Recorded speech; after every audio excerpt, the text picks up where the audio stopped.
Hey everybody, it's Mitch again. Let me show you how I tricked out my Xtool M1 to make it more efficient and more of a pleasure to use. So the very first thing I did, and you'll see this a lot in the Facebook group, is I replaced the standard air hose with aquarium tubing. This is a standard aquarium tube. It's about 1/4 inch on the outside or 6 millimeters. And I think it's like 4 millimeters on the inside. If you go to the local pet store, it's just called aquarium tubing. There's actually no measurements. If you buy it off of Amazon or an online retailer, you may need to know that. So once I replaced that, and I did that because the black stuff is very stiff, and it really gets in the way of securing the nozzle for the air assist to the actual laser body. And so this is much more supple and it bends easier. One problem I had, if you can see this, is I had to replace this coupler there that holds the thing in place. So this is a third party. I got it off Thingiverse. I'll have a link in the description. It's free. I just printed it off, and all it does is just give a better hold. This is a little bit bigger on the outside than the standard hose, so this makes it fit better. So let's go into the inside and I'll show you the last thing that I did on the air assist and the third thing that we're going to look at. So the last and actually the most important piece of my modification to the air assist system is this black bracket here. It fits on the air assist, or the bottom of the laser body, and what it really does is it holds the air assist in this exact same place every single time. It's hard to see there, but this is what it looks like. And again, this was a free part that I got off of Thingiverse and printed on my 3D printer. So basically what happens is the air assist fits in that hole right there. And so basically it fits underneath like this. So it's bolted in, the air assist comes in. You can't see through my hand, can you? The air assist comes in through that hole, and basically it just holds it in place. And so every time I take it off, when I put it back on, it goes back in the exact same place. Since I got these three things, I have had no issues with air assist interfering with anything that I'm doing with the laser.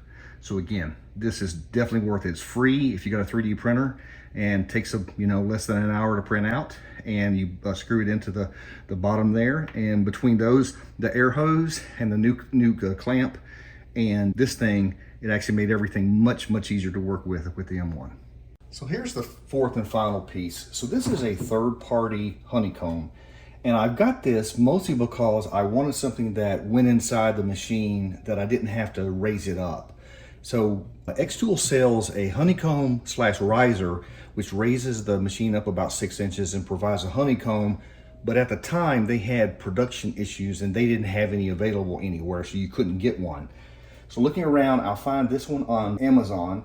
It works pretty well. It's actually two parts. There's an aluminum sheet that goes at the bottom to keep the laser from bouncing off anything, and then, or engraving into the bottom there, and then the actual honeycomb, and it has some of these little clips here, and these clips are they're actually automotive panel clips, like holds the rubber and plastic parts of your car together underneath or beside, wherever it might be, and you use these to hold things down, and it just inserts just like your base plate does. The only issue with this is you do lose a little bit, and it's hard to show here.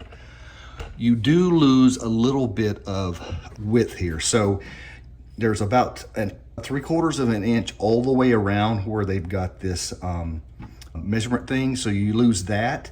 And then there's a gap here. And the gap is so that you have a room for the air hose to come up from underneath, just like the base plate does. The base plate has a notch cut out of it for the air hose to come from underneath for the air assist. This, they just have a gap. So you do lose some real estate. So if you want to do a 12 by 12, you really can't do it because it won't fit anymore. So basically this is 385 millimeters by 265 millimeters is what it looks like. So, but it's been really good to me. So I don't produce a lot of big stuff, but all I have to do is dig into templates and jigs, put that in, put it all the way in the corner, make sure the honeycomb was all the way in the corner, and it will produce the exact results every single time. And so that's about it. So those four things. So air hose, new clip, connector to hold the air assist in, and the honeycomb. And those things that I did, I've been using this setup for about probably 8 or 10 months. And let me tell you, this has greatly increased the productivity of my laser. So anyway, all fairly inexpensive. Some are free. You just have to have a 3D printer, and everything else is available on Amazon or your local store. So give those a shot and see if you can get more productive as well. Thanks.